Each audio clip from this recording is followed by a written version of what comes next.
एमिति प्रत्येक दिन राशिफल देखिबा पई आमर एही चैनल टी सब्सक्राइब कर दियंतु, जहा फल कि आपण माने जानि परिबे आपण मानकर ग्रह नक्षत्र चलन विषय।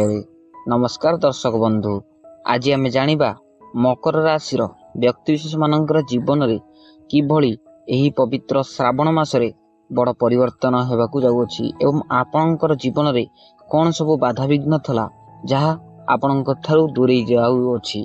देखंतु आपणकर मकर राशि व्यक्तिविशेष जदि आपण मकर राशि व्यक्तिविशेष होइथांती तेबे ए वीडियो को गोटे लाइक एंड सब्सक्राइब करियो भूलिबे नाही। देखंतु प्रथमतः आपणकर नवम राशि रे देवगुरु बृहस्पति विराजमान करिसेंती एवं आपणकर सप्तम भाग रे राहु एवं केतु एकत्र होई विराजमान करिसेंती एवं आपणकर पंचम भाग रे शनि देव विराजमान करिसेंती। देखंतु शनि आपणक ऊपर संतुष्ट अछंती एवं देवगुरु बृहस्पति मध्य आपणकर नवम ग्रह रे अछंती, जहा फल कि आपणकू कोनोसी असुविधा देखा पड़ो ना। किंतु राहु एवं केतु आपणकर सप्तम भाग रे थिबारु आपणकू कोनोसी पेट जनित रोग एवं ठंडा जर जनित रोग किंबा हईजा परी कोनोसी रोग होई पारे।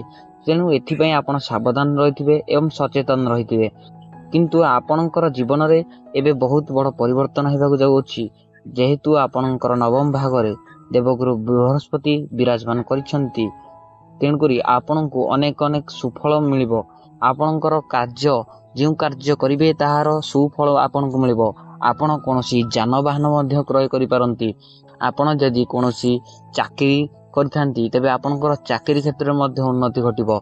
आपण जेउ जिनिस को मध्य छुईबे आपण ताहाकू सुना पलटि पारिबे, कारण एबे मकर राशि व्यक्तिविशेष मानक जीवन रे दीर्घ 130 वर्ष पर आपणक जीवन रे नवम भाग रे देवगुरु बृहस्पति विराजमान करिसेंती एवं देवगुरु बृहस्पति होचंती धनर प्रतीक एवं शांतिर प्रतीक।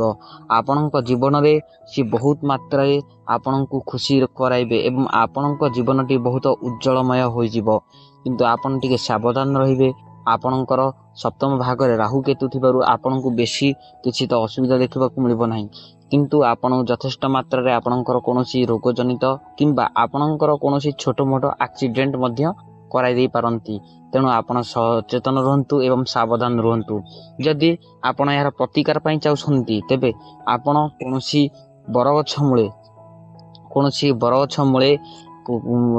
मूले आपण सालू कनारे 2टी शंखा एवं गुआ को मिसई एवं कला सोरिष को मिसई सालू कना को बांधी दियंतु कोनोसी एक बरगछर डाल रे। देखि जानुथुबे जेंती बर एवं ओस्त मिसिकी रहिथिबो तेबे आपणकर देखिबे सुफल मिलिबो। एवं आपणकर जदि मकर राशि होइथाय तेबे आपण ए वीडियो को लाइक एंड सब्सक्राइब करबाकू भूलिबे नाही। एवं आपणकर शुभ दिन सोमवार शुभ समय 6:30 रु 7:30 पर्यंत रहउचु। एबे धन्यवाद।